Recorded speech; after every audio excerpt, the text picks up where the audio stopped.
मी परमेश्वरला धन्यवाद देते. ह्या मिनिस्ट्रीला 17 वर्ष झाले आणि मी इथं येऊन 8 वर्ष झाले.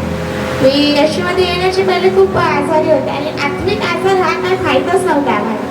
मी माझे भरपूर पैसे पण खर्च केले इथं येण्याच्या पहिले.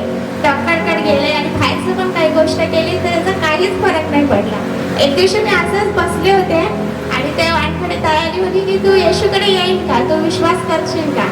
तर त्यावेळेस वाटतं फ्रायडेच होता आणि मग मी बोलले ठीक आहे, उद्या शनिवार मी येईन येशूकडे. तर ते मी इकडे आले आणि माझा फर्स्ट संडेच मी आले ना, तर फर्स्ट संडेलाच मला फरक पडला.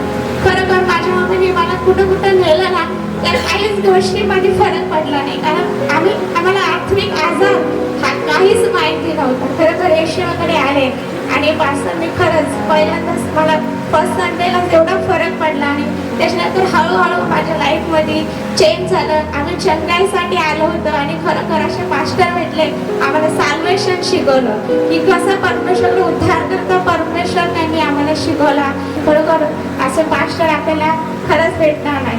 आपल्याला लढाई करायला शिकवतात आणि आम्हाला सर्व गोष्टीमध्ये त्यांनी खूप म्हणजे मार्गदर्शन केलं आणि खूप शिकवलं. म्हणून मी परमेश्वरला धन्यवाद देते कोटी कोटी.